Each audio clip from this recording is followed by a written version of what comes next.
Welcome to the Lock Shop with Nielsen and Hustler, powered by Coolbet Canada.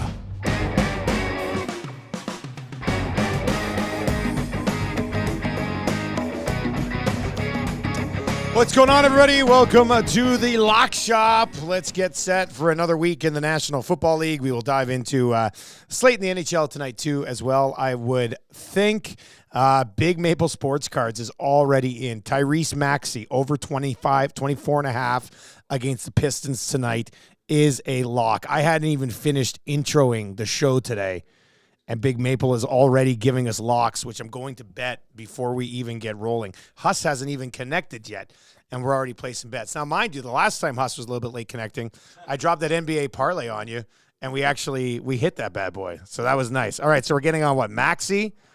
I mean, the Pistons are a god-awful train wreck. 16-point spread in that game. My God. Where is Maxey? Tyrese Maxey, 24.5, minus 143. As they say in old Western movies or in betting, let's ride. I'm going to get in on that one with you. I like that. What else you guys got? This is becoming a show where Hus and I come on and just bet everything that people suggest. You're not even going to listen to us anymore. You're just going to start betting.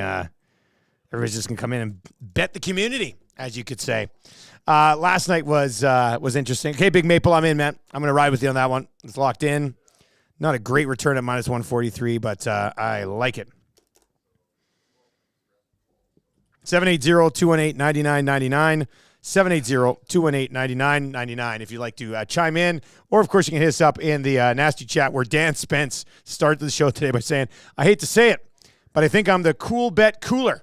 Every time I bet the Lock Shop EST or Patty Prime, we lose. Well, Dan, you're killing us, man. That's not great. Hus, what's up, buddy? I'm still laughing about that game last night. Ah, God. Although I am quite choked that, I mean, we missed it by one stinking Eckler catch. And he was targeted on the pick six. Like, that's a buzzkill. It was a hell of a play by 18 on the Raiders. Jones, yeah. But I mean, if you didn't think that you needed to make wholesale changes before that game, it was evidently clear as the game went on. And that was like a cherry on top of a massive ice cream sundae just to top it all off. I mean, that's maybe the most embarrassing game. Like, I know the Broncos gave up 70 to the Dolphins earlier this season, but in a divisional game, which was basically, I mean, the Raiders were 3-point favorites in a rivalry game. To be down 49-0 early in the second half, 42 zip at halftime was, I mean, as a Chiefs fan, I will admit I absolutely loved it. I mean, I think I might have loved it more if it was the other way around. But I'll say this about Antonio Pierce. I mean, I'm not sure how he is for X's and O's and whatnot, but he's a motivator and he's a leader of men. And the Raiders are certainly a better team. And it's interesting. We're going to see the Raiders next week on Christmas Day. But a team that had 46 points over their last 4 games puts up 63-1 and sets an NFL record with 8 different players scoring a touchdown.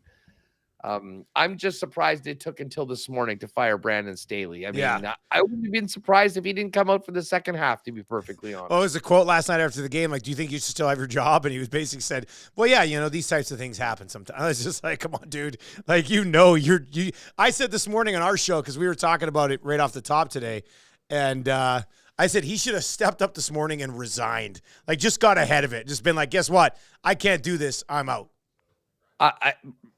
I was thinking in his post gamer last night that he was going to quit. You thought it was going to happen right there? 30%. You know, hey, the organization deserves better. I mean, I don't know. You might be cutting yourself out of some cash if you do that. I think he pretty much knew the end result of all of this. What's interesting is that the GM, Tom Telesco, got clipped as well.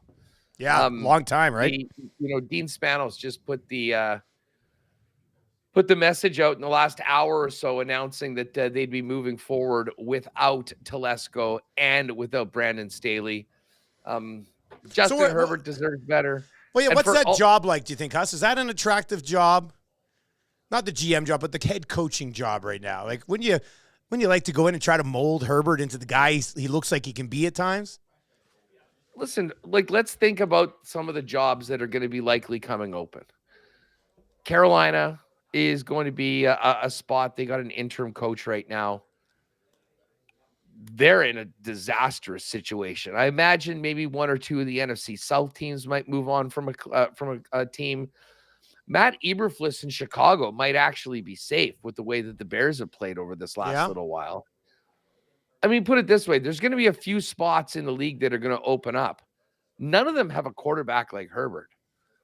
And for all of the people out there that were ripping on Herbert, saying this guy can't win, he can't put a team over the top, you saw what that organization and that team looks like without Justin Herbert.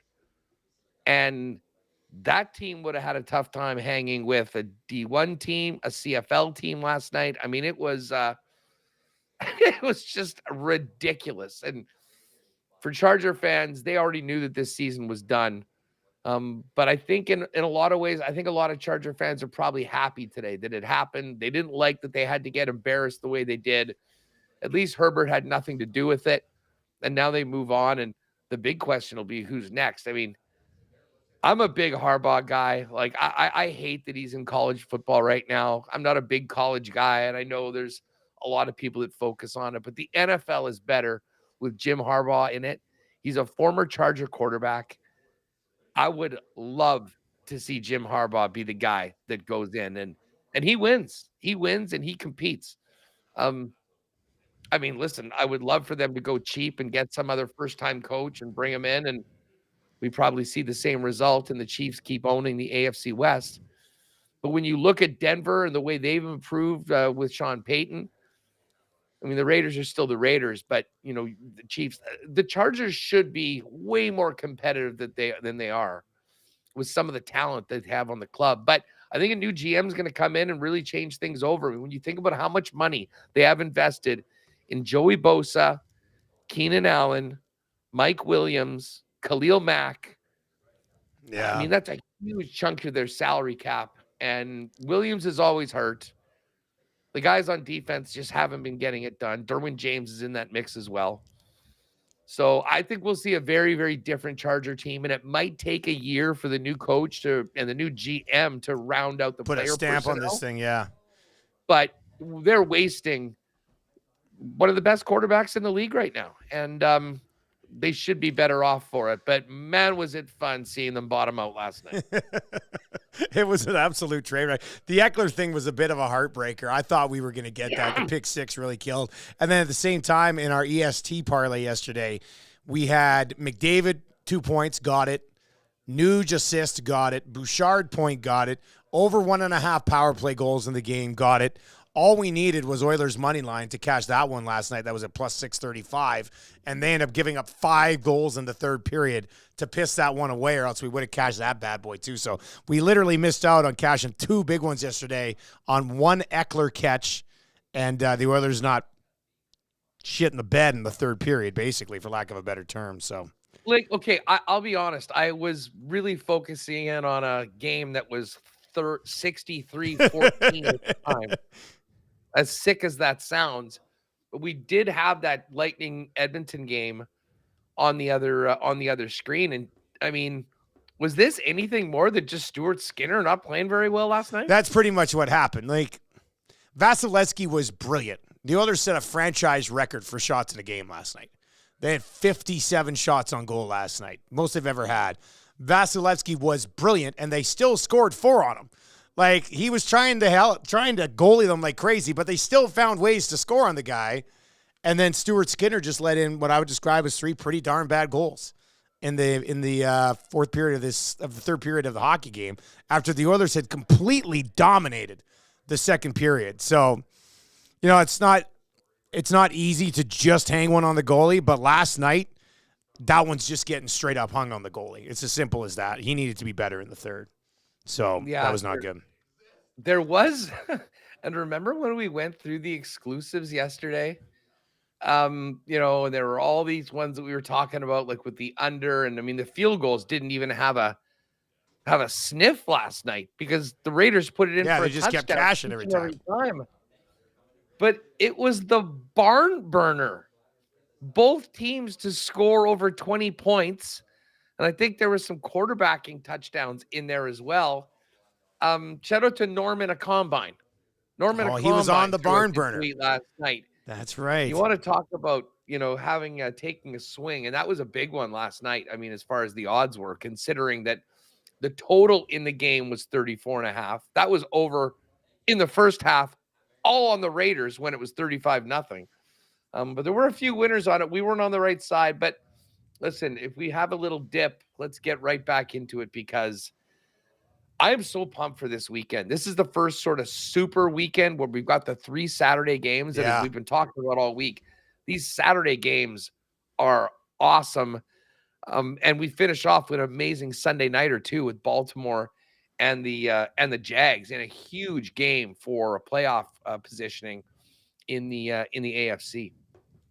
Yeah, it's gonna be big. I was actually kind of thinking, man, like, could we? Do you want to build like just a little 3-gamer for Saturday? Just because, like, just if we can come to a consensus on it, we might as well throw something out there. And if we love one of them, they can still come along to our best bets at the end, right? But might be nice to just have a little something to run with on Saturday. Really? Well, you know what? Why don't we do that right now? Let's take a quick look at the Saturday games in particular, and the line. I expected this to happen. The line has moved in the Minnesota-Cincy game, and the Bengals are -3.5 right now. You got to lay a little bit more at -116 for the Vikings at +3.5. Nick Mullins is starting. Justin Jefferson is going to be a go. The defense that just shut down that juggernaut Raider offense last week and their big 3-0 wins ready to go. But man, Cincinnati has looked really good these last few weeks. And speaking of backup quarterbacks, their backup has looked very, very good so far since coming in for coming in for Burrow. I mean, Browning was a guy, and I didn't know about this. He was like the #1 player in California. He was a super high recruit, had a great college career. I think more was expected of him, and now he's kind of getting this opportunity right now on a pretty damn good team and offense and is making the most of it. But this is such a huge game. 7-6, 7-6. Vikes holding down the 6th spot in the NFC after everyone else around them lost last week. Like, what are you thinking about this game? Well, I think if we're throwing it into a parlay, I wouldn't mind moving that line back down from 3.5 if possible. Like, we can move that to 2.5 if we're doing a parlay on it. I mean, slide it down because I like Cincinnati in this game. I mean, they have scored 68 points in the last 2 weeks. 68 points. Minnesota hasn't been, you said it, man. They've not been able to really generate anything. If you look at Cincinnati, and it's different now because when they were winning on that little bit of a run, Burrow was there. He was playing great. Then they lost 3 in a row, but they lost to Houston, CJ Stroud. And when CJ Stroud's on, I mean, that's not a bad loss. Then they lost to Baltimore, which is not a bad loss. And then they did end up losing that one to Pittsburgh, 16-10. But since then, the offense has been rolling. 34 points against the Jags, 34 points against the Colts, 68 points there. Minnesota Vikings, I don't know. Does this come down to what type of faith we have in Nick Mullins? Because these guys haven't had a sniff offensively in quite some time. I'm not sure that doesn't change this weekend. But how about this? What about the over? Okay, what's that total at in that game? It's 40.5. Oh, I really like that total. Yeah. I mean, you just mentioned, like put it this way, the Vikings are going to score more. Like, Mullins will have a full week of prep. You're getting Justin Jefferson back. I'm not even sure it's such a big deal with Madison being out. I think Chandler's going to really take advantage of that opportunity. Big opportunity for him. I think we're going to see some points in this game. And as I said, if you take it down to 2.5, I mean, it's at -133. And there's something about the Vikings, like we've seen all year long, that like they'll win games we don't expect them to. They lose ones where you kind of think that they really should. Like, can you believe they lost to the Chargers at home earlier this year? I mean, that's one that they've got that they're licking their wounds on it. But if But I don't know. I mean, I think we're going to see some points. So, like, I don't mind the over 40.5 in this one. I think the over 40.5 is probably where we're going to find our consensus on this one. I would roll with you on that one. Like I said, I mean, it's been 34 points in each of the last 2 games for the Bengals. And will the Vikings put up a better challenge defensively? Probably. But Minnesota, should score against the Cincinnati team. So, yeah, I like the over 40.5. I definitely throw that into a little 3-gamer. We'll build this little 3-gamer for Saturday. Then we'll bring in Jake and kind of take a look at the rest of the weekend and get to our best bets. But did this line move in Pittsburgh, Indy as well, Hus? Was that not at 2.5, or am I misremembering? Or has it been 1.5 all week? For some reason, I thought it was 2.5, but maybe I was thinking of a different game. I don't know. It is. Well, it's 1.5 right now. I don't think. Maybe it was at 2 at one point. I'm not sure why anything would be jumping on Pittsburgh right now. I mean, to me, Pittsburgh's season, and listen, I've got a Pittsburgh future to make the playoffs.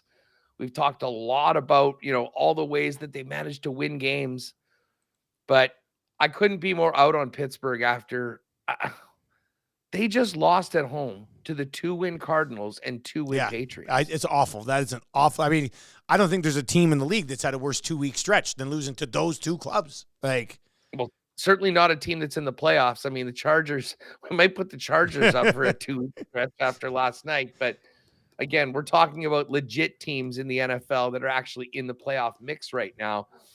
And the one thing I'll say about Minshew, he just finds a way to win. But I will say this, if we like Indy, I think Indy. We're better off just taking the money line. Like, it wouldn't at all surprise me if this is 17-16 or something like that. I mean, the Colts play tight games all the time. Money line's minus 122 too, right? So it's totally. Yeah. Okay, so Indy money line, the over 40.5 in that first game, which is minus 110. And then that brings us to the Broncos and the Lions, the ultimate. Can we get a parlay together? What are we going to do? Because it was at 5. It moved to 4. It's at 4.5 right now, Hus. You're on the Broncos here, are you not? Well, listen, there's a lot of reasons to think that this is actually the perfect matchup for the Lions. Like, I think Denver is 32nd in the lead 32nd in the league against the run. The Detroit Lions, I think, are going to really, really lean on the run. The Lions are also suspended in the lock shop. We cannot put them on. We cannot go against the suspension immediately. You know what I mean? You know what? Maybe let's get Jake in here. Let's see what he has to say about this game as we try to. By the way, the total in this game is at 48 right now. It's highest for sure. Big. That's a big number. Let's bring in Jake. Jake, here we are less than a week after banning the Detroit Lions. And Haas is like, but they're suspended. We can't throw them on this 3-gamer. Where do you come out on that Denver-Detroit game?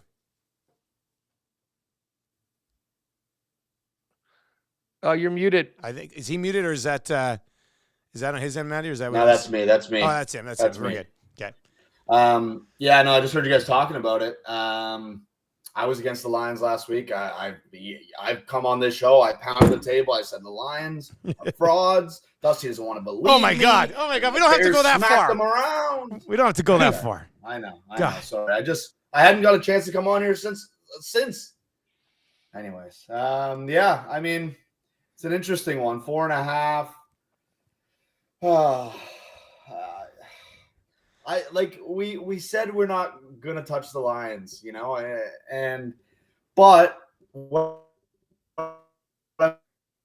play a lot better when it's indoors. The controlled environment, they're indoor cats, just like Patty always talks about. So if I were to lean aside, I probably would lean Lions in this one. Nice bounce back spot. I mean, they got to win this division. All of a sudden, it's like they lose this game, and if Minnesota somehow pulls it off, all of a sudden they're in a division race. Like, they got to lock this thing up. Well, they already are, because I mean they've got 2 head-to-head matches, right? Still to go with the Vikings. Yeah, 2 games against the Vikings still. Yeah. Here's the one thing. Even if we think the line, and as I say, I do think this shapes up to for the Lions to look better than they have the last little bit. 4.5 points is a lot of points for a team that has looked the way they have been lately. I think if we're looking at the side, and the fact that we're getting the hook on top of 4, Like, there's a lot of people that just don't believe or whatever. They haven't watched the Lions the last little bit. Like, I'm actually surprised that the line is what it is when you think about what Denver's done over the course of the past 6 weeks. Like, I can certainly make an argument that the value here is on Denver, despite the fact that I will be rostering both Gibbs and Montgomery on the same team in the fantasy playoffs this week. But Denver's a much better team, and let's not forget that Denver is right in the middle of it. I mean, they have to have this game. It's more of a playoff game for Denver than it is for the Lions. And when it comes to game planning, preparation, everything that goes in through the week, I mean, I think we have to give a pretty big advantage to Sean Payton over Dan Campbell as well. So, I mean, look, a couple of things here. So tough. One, Zulu is in and says, or D White says, banned, and Zulu says, no more Lions, please.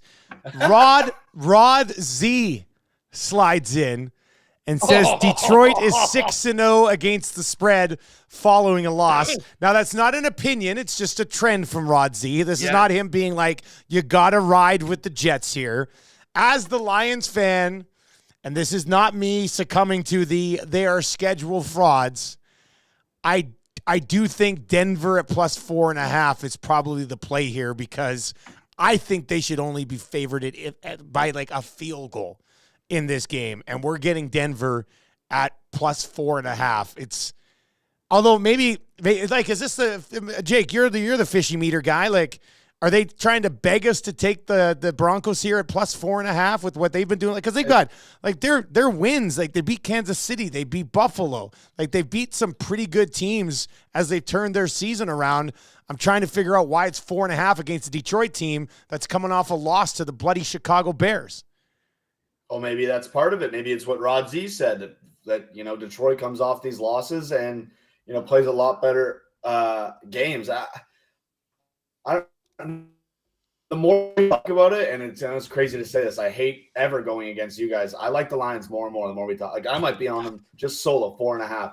The more I look at it, it's just like this is a great spot for the Lions to come in and crush the Broncos and come back home, off a game you probably shouldn't lose against the Bears, although the Bears have gotten a lot better, Dusty. That's fair. Fair enough. That's a divisional game. That's a divisional game, and it's not one of those things where I don't think the Lions are a good football team. I do. I think this is one of those games, you look at it, and it's like, we should take the Broncos. We're getting 4.5, like you guys said. And I could see the Lions coming in, winning double digits at home, and everyone's going to be back on the train. It's concluding, Dusty, like, how about my Lions? Could make a run. It's true. It's true. I will say that. You're not wrong. You're not wrong. Listen, I'll defer to you guys. I know we banned them, and that's what everyone's saying. Ban. But then Rod sneaks in with the old 6-0 against the spread following a loss, and we've been riding Rod all week. Like, he's been the guy ever since that Jets win. All we want to know is what Rod Z thinks. So I know. Rod Z, and he did have the tremendous information with the Jets and that stat, which basically got us here. Here's the thing, guys. The plus 4.5 on Denver also allows us the opportunity for a backdoor cover because, I mean, it could be, 11 and then Russ goes in at the end and, gets a touchdown late and makes it a little closer than it is. The other thing that I will say, regardless of what we do, but let's say we do put Denver on it at plus 4.5. These games are all scheduled at different times. So if we are fortunate enough to hit the over in the Minnesota-Cincy game and for the Colts to win, we'll have half an hour. If you do not trust the Broncos or the Lions, right, to go in, bet the other side, and essentially hedge out and still get a nice win from what would, at that point, basically be a 2-gamer. Pat Maroon's bib says I think that's a great point. This comment just quickly. Pat Maroon's bib says, for the Lions ban to be overturned, we would need a presidential level boost. the nasty chat is like, you know what? If you get us big enough boost, we'll ride here. All right, so listen, I don't make the boosts. That's our guys, our bookies. But listen, I mean, we always give the lock shop a great boost. You guys know. Oh, yeah. No, for I mean, sure. you're not going to find a better number once we get this parlay out. Once we No. do decide. Listen, I'm fine to get on board with the Broncos, guys. I'm not going to, jump up on the table and say it has to be the Lions or nothing. We should play if we had the clip of us on Monday with the tribunal of the Lions. Like, we cannot show up 3-4 days later and you go, can't do it. All right, guys. I know. By the way, that would be the worst thing ever. We contemplated banning them for the season, and it's the next week, and we're like, oh, should we get on them? Like, no, we said 2 weeks with no Lion bets, and then the following week only the over. Only the total in the Dallas game. You're right. By the way, shout out to my boy Todd Fertani in chat, a proud member of the Raider Nation. Todd, I missed you at Win last night. You would have been loving that one. We were laughing all the way. And yes, I did have the Raiders as the play of the day on the Cool Bet pick last night. So we did win some on the Raiders. And then Todd says, in this Denver-Detroit game is interesting, but I have a feeling Denver with the points or even outright is the play. Not a lot of confidence or trust right now in Detroit. I think that is certainly in the lock shop, and I'm not sure there is in a lot of other places either. And I keep thinking about coaching, the preparation. Russell Wilson's been really good with not turning the football over this year. And I think it's going to need to be a big Russ game because Detroit's actually pretty good against the run. And they're planning all week is going to be, okay, what do we do about the Lions running game? I mean, they would love to force Jared Goff to pass all afternoon. I'm not sure what we've got that. But yeah, I mean, why don't we put the Broncos on it? And again, if we're 2-0 and people are getting the heebie-jeebies about this game one way or the other, you'll be able to go bet the Lions on the other side, figure out what you bet, what your return is, and then guarantee yourself a profit going into Sunday, or just let it ride and see if we can go 3 for 3. All right, so we're over 40.5. We are Indy money line, and we are Denver plus 4.5, partially because it's the play, partially because we have to stick to our standards here on the Detroit Lions from earlier in the week. So that's our super Saturday parlay, I guess we could call that one. Unless you got a better name, you can come up with that. But yeah, let's dive into it. Hus, let's start with you, buddy. What else as far as the rest of the week goes? And remember, if we want to take something for a best bet, for sure, we can throw that in, and we'll probably build another little parlay here for Sunday's action as well. But Hus, which games are jumping off the page for you, bud? Well, you just want to get into our 4 picks and then sort of I think so. We might as well. It's already 11:30, so we can kind of just dive into it here, I think. All right. Well, we touched on one of them already, and that's the Indianapolis Colts. I'm out on Pittsburgh. I think that, especially now, and listen, it's not like Kenny Pickett was tearing the league apart, but I mean, moving over to Mitch just was not happening right now. And listen, they are going to have TJ Watt and Hightower playing, which is nice. And I know there's no Jonathan Taylor, but I think Zach Moss is an adequate replacement. And when it comes down to it, I got a hell of a lot more confidence in Gardner Minshew finding a way to win this football game than I do with anybody under center on Pittsburgh. It is in Indy. They will have a big crowd behind them. I'm taking Indy. And as I said, when we put it in, like if you are betting this game, I think I would prefer just taking the money line. But again, for the purposes of our picks against the spread, we got to go with what the spread is. So Indy at -1.5. Another game that I like, and this is not a team that I've touched very much this year, but it's the Atlanta Falcons. They're 3-point favorites in Carolina. Guys, Carolina is so bad. The New Orleans Saints were held to 207 yards last week of offense. And Carolina lost by 22. I mean, they are an absolute train wreck right now. Atlanta coming off that heartbreaking loss to the Buccaneers. They're in a 3-way tie for first. This is their gimme game in the schedule for the rest of the way. I think Atlanta goes in and wins by more than 3. Again, if you want to take this, if you want to just bet this at 2.5, it's at minus 125. The numbers right now is at 3. So I'll be on the Falcons minus 3 in this game. Another team that did not look good last week that I'm going to be is the Miami Dolphins. I do wonder what that loss and the way they lost on Monday Night Football does to Miami. I mean, I think that it's going to take a few days to get over. I don't want to say they'll overlook the New York Jets, but there's a lot of scar tissue coming out of that win, or that loss, I should say, to the Tennessee Titans. And we're getting 9.5 points with the Jets. We know how good this Jets defense is. It's a divisional game. They're going to be playing them tight. And dare I say it, but Zach Wilson looked pretty damn good last week. And I think has, like, in a lot of ways, what does he have to lose? Well, he's playing free now, Huss. You're right, 100%. He's already been benched. He's lost his job. Everyone says he sucks. And then he came out and they put up 30 in the second half against Houston. So I don't have confidence in Miami to blow them out. I think this is a huge line, and people are completely overlooking what we saw against the Titans. And again, that was at home for Miami. And when you think about how they got their points, the only time they had touchdowns was when they were starting basically on Tennessee's 10-yard line from fumbles from the Titans.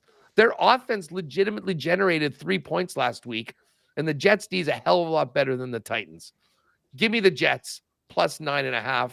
I love that pick. Now, this one, I was thinking, okay, where do I go with my final selection? I'm not touching the Chiefs at that big number.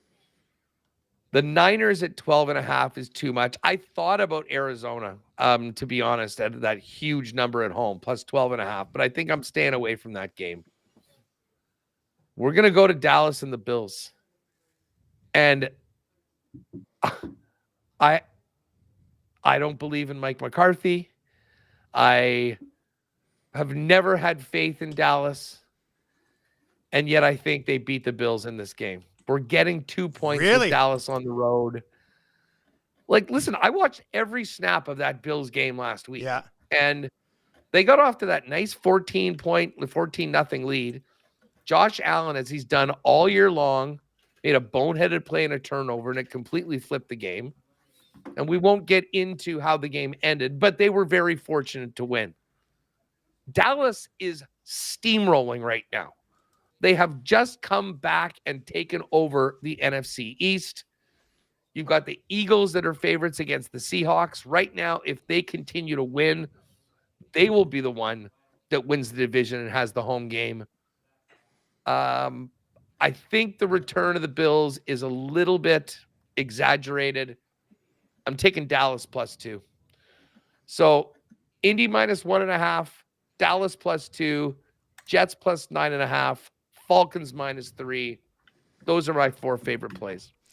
Jake, what do you like? Well, I did like the Bills. No, but, I'm on the Bills too. Nice. The Bills are one of my. Listen, I'm going head to head with Hus on that one. This weather thing is very interesting to me.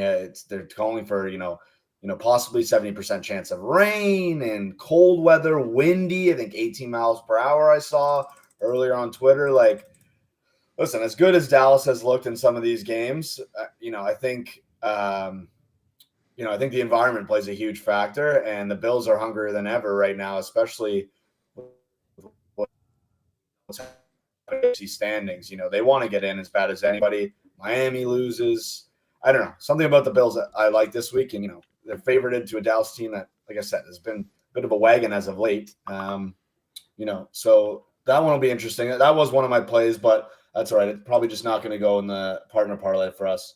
One thing, the Saturday parlay is online, plus 625. So just got it. Yeah, I was just texting. That's why if I keep looking over, it's because I'm writing things down. I figured you were probably doing an email, sending it over to somebody. Yeah. Yeah. So that's online. I got some plug your nose bets here, folks. Like they're not pretty. I'm sick of the DeVito talk. I'm sick of Tommy DeVito. His agent went into the Italian American Sports Hall of Fame today. Yeah, I did see that, and I don't care. Yeah, listen, ton of money. John Ewing, I talked about him every week, and he, paid advertisement from me because I'm sure he's a lock shopper. So, anyways, he tweets out the public bet teams, and of course the Giants are getting a ton of money. I think almost 83% of money right now. I believe the line was 6, now down to 5.5. I don't mind. I think I'm going to take the Saints here. In a division that's so wide open, 3 teams still with the possibility of winning it. The Giants have been a great story. DeVito, I don't want to discredit him at all, but I think this is a game where the Saints, just smother the Giants a little bit, and they take care of business at home in a game that they really need to win if they want to win this division and get into the playoffs. And that's kind of the area they're at right now. Middle of the pack. I don't know that they're going to make any noise if they do make the playoffs, but a team that I think looks at this game and says this is a must win for us. So I got the Saints on another plug your nose play coming off the bye. And I know Hus is a fan of this team, and I don't know if he likes them this week, but I got the Commies, Washington Commanders, plus 6.5 off the bye. Another one where a ton of money coming in on the Rams from the public side. I think they saw, obviously, the game they played against Baltimore last week. Super impressive game. I was on the Rams. I think we were all on the Rams, right, at that plus 7.5 number. And, they took care of business there. But, Washington they're at the lowest of low. I think they've lost 4 in a row off that Patriots win. They've been getting beat up pretty good, including a game with the Giants beat up on them pretty good. I think everyone's counted out Washington. They're like, this team's done. I think this is one of those scenarios where, this game's a little closer than I think. I don't necessarily think they're going to win this game, but I think it's one of those ones where it's like, oh, Washington, they're alive in this one. And then, might come down to the end. Rams win on the final score, or, Washington comes in the back door and covers the 6.5. So those are the 3 that I'm going to lay out. Call them are ugly. Like I said, who knows? But we see what happens with ugly winners. Last night, Hus, I said that one was a plug your nose, take the Raiders, and you took care of business on the play of the day. So sometimes you gotta get into the mud, gotta get into the trenches and try to win some bets. I think you're muted, Hus, as well. Yeah, Hus, you are muted, buddy. I like the Saints pick a lot. This is a team that is different at home in the dome than they are on the road. And, short week for the Giants, short week for the Dolphins as well. I guess that's good for the Jets pick, although their ATS record, as Rod Z just mentioned, not great in the AFC East. But Dusty, why don't you roll out your favorite picks? It's interesting because I don't have the Saints on my card, but I do like the Saints if we wanted to end up going there. Okay. Hus, I'm with you on 2 of the games, 100% on Indy. It's my favorite play of the week. So I'm with you on Indy going up against that Pittsburgh team that just lost to the 2-win Cardinals. I mean, that was one of the wins. They were 1-win Cardinals when they played them. And the sad part is it wasn't even really that close. So I do like the Colts. I also am on the Jets this week too. So from that angle, we're both kind of seeing it the same way. I like the Jets. It's a big number. We'll see how Miami's looking to bounce back. Obviously monitor the Tyreek Hill situation throughout the week. I think right now he's officially listed as questionable. So that'll be something we can follow along. So he'll play, but how much? Like he came back and then he left. So it'll be interesting to see. It might not take much to tweak that, and then we'll be interested to see how things go offensively. Part of me wonders if Miami tries to just sort of dominate this game on the ground, which I don't know would be a great idea either, but they've got a couple decent running backs there as well. So, but I do like the Jets. It's just a really big number at plus 9.5, so I think we take that. The other 2, I'm going to go direct. Well, one of them I'm going to go directly head with you on, and that is I'm going to get on the Buffalo Bills. Dak Prescott on the road is not Dak Prescott at home. His completion percentage is 11% lower. His quarterback rating is 38 points lower. He has 20 touchdowns at home, passing touchdowns at home. He only has 8 on the road, and he's played 5 defenses that are in the bottom half of the league right now. So Dallas has been rolling. There's no doubt about it. But I think just on the road, it's a little bit of a different beast. So I like Buffalo. I like Buffalo in this spot, -2. We'll take that. I don't know if the weather, I mean, Jake, you mentioned the weather a little bit. I'm not 100% sure if that's going to factor into how this game officially plays out. But I am going to get on the Buffalo Bills here at home. And I don't know, Huss, I have a sense like on Monday you might be like, I said I don't buy into McCarthy. I should have listened to myself. So, I had a good feeling about Buffalo last week, and they ended up getting it done. So I'm gonna ride with the Bills here again this week against Dallas -2. And then the other game, Huss, you said you thought about getting the Cardinals, but I'm just gonna ride with the Niners to continue to roll here. Their last, nothing against Arizona's win over Pittsburgh, but come on. I mean, they beat Mitch Trubisky. Okay, the Niners playing better teams than the one they'll be playing this week have won their last 5 games by 12 points, 23 points, 18 points, 13 points, and 31 points. So they basically would have covered this 12.5 number almost against all of them and very close on the 5th one. And now they get an Arizona club that I don't care if they've gotten healthier quarterback or whatever.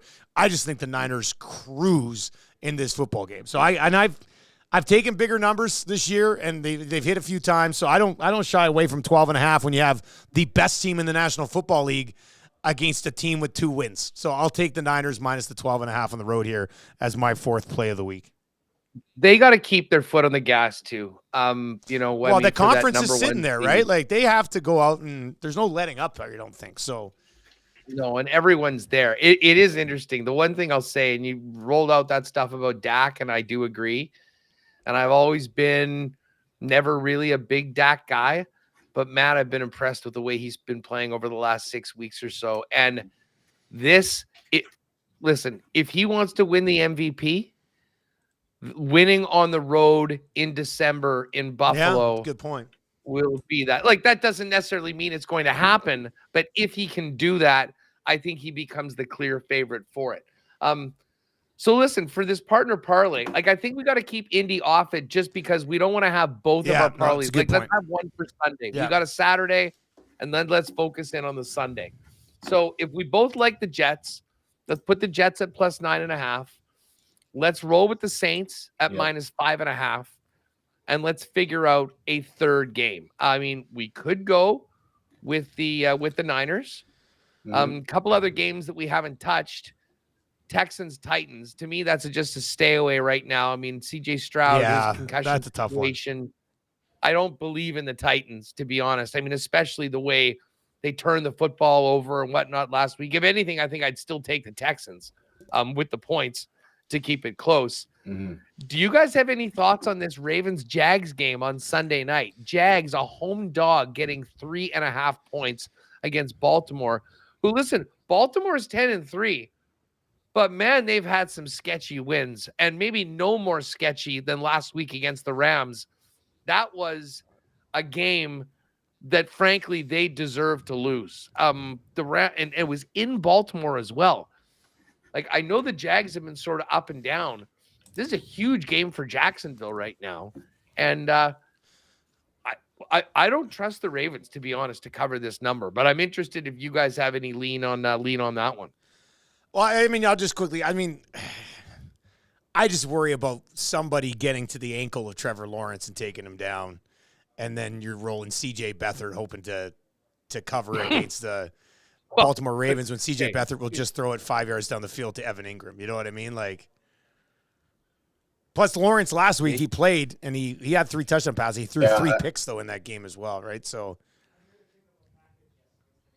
I don't know. I'm torn on that. You got to think they're going to put. Okay, there's no big. You got to think they're going to put more emphasis on protecting the football, but yeah, it's a tough one. I mean, for the sake of my Jacksonville Jaguars win total bet, I'd love to see the Jags pull off a nice victory at home as a 3.5 point underdog. I just don't know. Yeah, I don't know how I feel about that one either. I think I'm kind of up in the air on that one as well. There's the other two. There's the other two that are 3 and 3.5 points because we haven't talked Bears Browns. We haven't talked Bucks Packs. Yes. Right. So, I mean, Huss, do you like either one of those? Are you playing either of those 2 games that you like? I will be on Tampa at plus 3.5 in this. I mean, Baker finds a way to stay in these games. I know the Packers had that great game and everyone remembers their win over the Chiefs at home. But then we also saw what happened last week against Tommy DeVito and the Giants. But to be honest, that's not a strong pick. I do love the Browns. And I'm a Flacco guy. He's dealing. That's a 3-point spread. I would be absolutely all over putting that 1 to 2.5 and taking the Browns at home. Like, listen, Chicago's playing better, and I think Justin Fields has been pretty good lately, but they are moving up a weight class going up against that Cleveland defense. And to be honest, I think Joe Flacco has just absolutely energized this team. They've gone through so many quarterbacks this year, and now they've got a guy that comes in with experience that throws the beautiful spiral. Like, unless Flacco goes and throws 3 picks or something like that, like, which I guess is always possible, I don't see how they don't win this game. Again, and it might be close. They play a lot of close games, but if we take that down to 2.5, I was thinking long and hard about putting that one as one of my favorite. No, it's funny you brought that up because that was one of the 5-6 games that I had kind of zeroed in on as well, and the play would have been Cleveland there. So I would 100% be on board taking that down to 2.5 and feeling pretty darn good about it. Jake, what do you think? Yeah, listen, great defense at home. We're talking about moving up a weight class in terms of a defense that they're playing. They've seen the Bears had seen the Lions defense, 2 of the last 4 weeks, and I think it'll be a whole different look in this Browns game. I'm totally with you guys on that one. If we want to go Browns -2.5, Jets +9.5, Saints -5.5. The 3 1:00 games, and Hus, if you want to put together, a ride with Hus or Dusty, same deal, and you want to put in the Cowboys or whatever, we can always do that. I could probably see myself throwing together a little 3-game money liner. Those 3 for parlay. No, I like that. Yeah, you know what? Maybe I'll put something together on that on WST, and we can get in there. But yeah, why don't we throw this? We'll have a Saturday partner parlay. We'll have a Sunday partner parlay. The first one's up right now. And this one with the Jets at 9.5 +9.5, Saints -5.5, Browns -2.5 comes out to +564. So that's going to be, once the guys get their hands on it, in excess of 6 to 1. And I actually really like it. Spency 5 Centsy on the Nasty Chat says Claude Giroux over 2.5 shots. He's hit it in 4 of his last 5 games. People are just, I love it. They're just throwing bets out all over the place. But Jake, before I let you go, and Hus, I know you got to go, but just, Jake, quickly, talked to Patty about it on my show this morning. Leafs game last night. You guys were there. You got up on the Jumbotron, basically turned the tide in a 5-0 hockey game, didn't you? Yeah. Can you see me on camera? It's looking crazy. Yeah, we can hear you, though, so we're not going to be on very long, though. That's okay. Okay, no worries. Yeah, no, we did get on the Jumbo. I was going to pull up the video. I don't know how it'll come across, but I can show you guys the video. Yeah, it was 3-0 at the time. When we did get up, the lady came right with the camera and was right up in her face. So I'll try to show it to the people. Oh, there they are, up on the Jumbotron. No big deal. We're in the same sweater as last night. Oh, other way. There you go. I don't know which side. Oh, it looks nice. Look at the boys just having a time, eh? Who was all there? Was that the Shane train? Yeah, Shane Train was there. Andrew, our partnerships manager, Patty, and myself. So, it was a blast. Obviously, 5-0 was brutal, and then the comeback was amazing. And then they don't get it done in overtime. But this team, man, it's a roller coaster. I'm sure you guys have the kind of the same deal with the Jets sometimes and the Oilers, and I don't know if it's the way. The amount of last-minute goals they score to, push to overtime. We saw the other night against the Islanders, they scored with 6 seconds left, and Tavares gets the 1,000 points. And I'm just like, this is not sustainable. They have to figure out how to win some games 4-2 and just let that be it. But I think Patty said it on the show earlier. Samsonov didn't look great, and they are missing Wool as much as people don't know much about the guy. They're missing him. Joseph Wool, and Martin Jones actually didn't look too bad against the Rangers, so I'm sure he'll get the start Saturday night. And we'll see from there. But yeah, it was a blast with getting with the boys and enjoying the Leaf game. If people didn't see the sweater, it says jingle bets, jingle all the way. I like that. That's good. Cool Bear Bear chilling. wearing another Cool Bet sweater. Oh, those are awesome. Yeah. Those are awesome. That does look nice. So, I like the white I don't one know. that Pat was wearing today too. Looks good. This company, Dusty, I know you're talking about getting EST ones. It's called Silly Santa, but we did get them from our Norway guys, so I don't know if that. No, our merch partner here confirmed later today. Or they might have an American one. Yeah, well, no, our merch partner here today confirmed they could probably do those for us. So that'll be the plan for next Christmas here at EST, which will be a lot of fun. Nicely done. Yeah, Hus, what's coming up today, buddy? Yeah. Well, what's coming up? We got to get ready for a huge till tomorrow. Jets and Avs tomorrow night. Connor McGahey, the play-by-play voice of the Avs, will come on. The big brain of our pal Ken Weeb. And I cannot wait to talk about the Charger Raider game with Lee Hacksaw Hamilton, former voice of the Chargers. I was like 3 a.m. last night reading Hacksaw. Like, the guy's just a machine. He's cranking out content in the middle of the night for that. But hey, a quick shout out to Dallas Pauls, WST, who said hi to the guys, and T. Will, another regular in the WST chat. Hus, how was the game last night? Well, I mean, I was on the Raiders, so it was great. We could have used one more catch from Austin Eckler. That would have made it that much better. But as a Chiefs guy, it was fun to see the end of the Staley era in that fashion. Mark A, Flacco elite, damn right. And Rod Z, Jags +3. Hey, it's 3.5 right now, Rod Z. So I think I'm going to be with you on that Jags. I'm going to take the Jags in that Sunday nighter at +3.5. You know what? I'm actually adding that to the card. We already had 4 last week, 5-0. Why not do it again? Look at that. I got a late thing. And actually, I really like Cleveland too. So great games this week. Cannot wait. Partner parlay for Saturday and for Sunday. Let's get them both, fellas. But have a great weekend, and looking forward to chopping it up with y'all on Monday when we're back at it. For sure, boys. We'll talk to you later. See you, boys.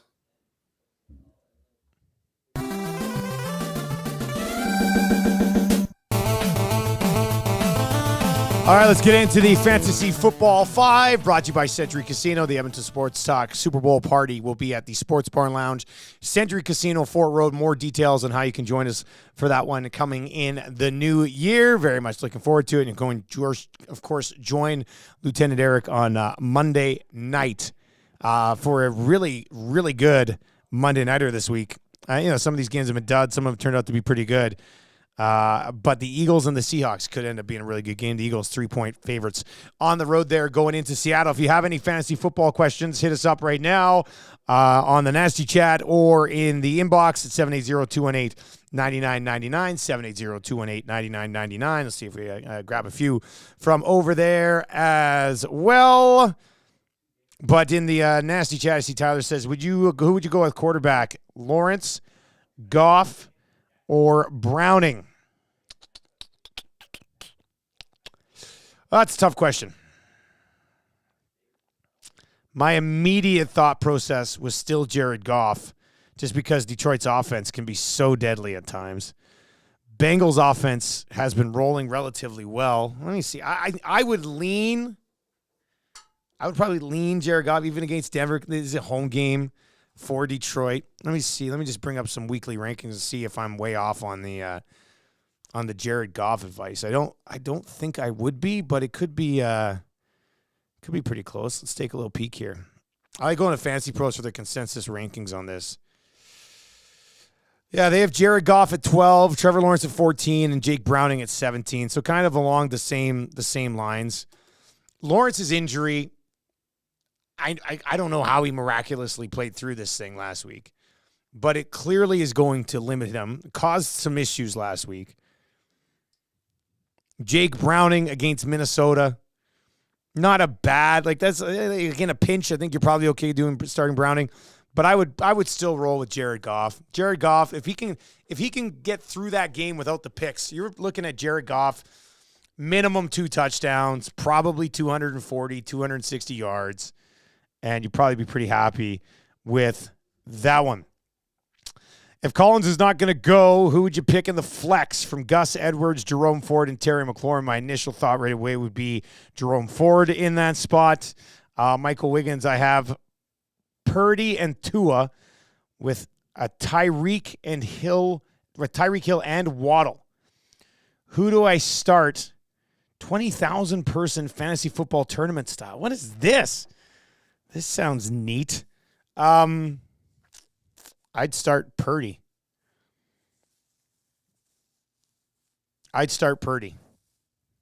Yeah. I mean, he's going up against Arizona. That should be, like, the Niners are dropping 30 on the Cardinals for sure. With Tyreek banged up, Waddle kind of, he flies on the radar because of Tyreek. I'd like to see more from him.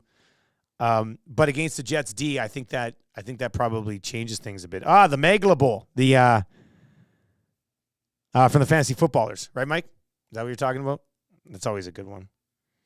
Rod Z, the prophet, says Ford's going to have a massive game, so he'd be riding with me on the Ford play. Let me see what the fantasy rankings say here. We're talking.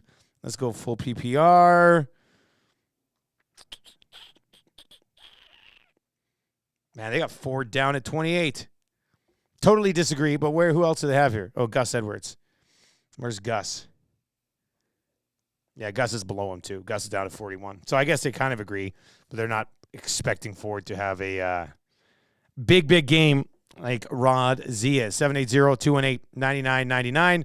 780-218-9999. Or in the nasty chat as well. Last night's game from a fantasy perspective, not real. I mean, I had somebody text in today and say, man, it looks like I picked the right week to pick up the Raiders defense. And I was like, man, mind you, would have been an okay play. Like, I'm just thinking from a thought process perspective, simply because you are getting your hands on a Chargers team that does not have Justin Herbert. So it clearly paid off for you last night. But from a fantasy perspective in last night's game, Raiders D obviously stepping up. Is there anybody out there? Well, definitely, there's nobody on this planet in a one quarterback league that would have started O'Connell last night. There would have been no reason to do that. None. Superflex league with all of the injuries, I get it. I'm sure some of you probably started him in Superflex league. 4 passing touchdowns, 248 yards. We talked about Zamir White yesterday. We did say that if Josh Jacobs wasn't going to be good to go, White was startable, but you're probably looking at limited expectations, maybe a RB2 situation. He ends up with 69 yards and 17 carries for the touchdown as well. You got touchdown from Mary, you got a touchdown from Jacoby Myers. Devontae Adams, pretty big game for everybody in fantasy this week. In playoffs, that's a clutch performance. 8 catches, 101 yards, and a touchdown in that game last night. On the other side, Easton Stick actually ends up throwing 3 passing touchdowns, so that's not bad. But who was the biggest dud in the game? Austin Eckler. Again, damn it with Austin Eckler, man. We'll always remember the first year at Edmonton Sports Talk, who was the bane of my existence? Austin Eckler in fantasy. I even acquired him early in the season in 2 leagues on the classic buy low premise, and it completely backfired. What did he end up with yesterday? 5 carries for 9 yards, 4 catches for 29 yards. The worst. All right. That's going to do it. I'm angry now about Austin Eckler. Now I have to go into the oil stream all pissed off that Austin Eckler's couldn't have cost me. How's that? Of all the people that you thought would have had a steady season at the beginning of the year, Austin Eckler probably would have been one of them. And now look at this. Like Tony Pollard, I get.